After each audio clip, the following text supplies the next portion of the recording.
புரட்சி கலைஞர் கேப்டன் விஜயகாந்தோட வீட்டை தான் இப்போ நீங்கள் பார்த்துன்னு இருக்கீங்க. இது சென்னை சாலி கிராமத்தில் இருக்குது. 1952 பிறந்த கேப்டன் 71 வயசு வரைக்கும் வாழ்ந்திருக்காரு. இவரோட அப்பா அழகர் சாமி ரைஸ் மில் நடத்தின்னு இருந்திருக்காரு. கேப்டனோட அம்மா பேர் ஆண்டாள். விஜயகாந்துக்கு படிப்பில் பெருசாக ஆர்வம் இல்லையா, ஸ்கூலை கட்டடிச்சிட்டெல்லாம் சினிமாவுக்கு போயிட்டு வரான். அதுக்கப்புறம் ஸ்கூலுக்கே சுத்தமாக போகாமல் அவரோட ரைஸ் மில்லை பார்த்துன்னு இருந்தாராம். அதுக்கப்புறம் சினிமாவில் நடிக்கணும்னு ஆசை வந்து ரொம்ப கஷ்டப்பட்டு நடிகர் ஆகிட்டார். கேப்டன் 150 படம் நடிச்சிருக்காரு. இவருக்கு ஏன் கேப்டன் பேர் வந்தது அப்படின்னா, கேப்டன் பிரபாகரன் படம் நடித்தார் இல்லையா, அந்த படத்துலேருந்து இவர் கேப்டன் கூப்பிட ஆரம்பிச்சிட்டாங்க. அதோட இவருக்கு இருந்த தலைமை பண்பு, நடிகர் சங்க தலைவராக இருந்தது, இது எல்லாமே அந்த கேப்டன் அப்படின்ற பட்டத்துக்கு இவரை பொருத்தமானவராக மாற்றிருச்சு.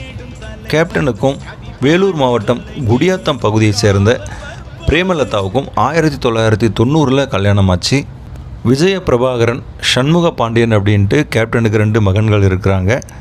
கேப்டன் மறைஞ்சதுக்கப்புறம் விஜய பிரபாகரனும் பிரேமலதா மேடமும் அரசியலை பார்த்துக்கிறாங்க.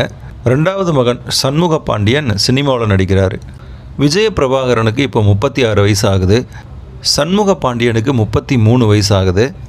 விஜய பிரபாகரனுக்கு சீக்கிரம் கல்யாணம் பண்ணோன்னு பிரேமலதா மேடம் ட்ரை பண்ணின்னு இருக்காங்க. 1979 வெளியான இனிக்கும் இளமை அப்படின்ற படத்தில் தான் விஜயகாந்த் முதல்ல நடித்தார். அந்த படத்தில் வில்லனாக நடித்தார்.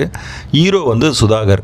அதுக்கப்புறம் சின்ன சின்ன கேரக்டர் ஹீரோவெல்லாம் கூட நடிச்சிருக்காரு. ஆனால் பெருசாக பேசப்படலை.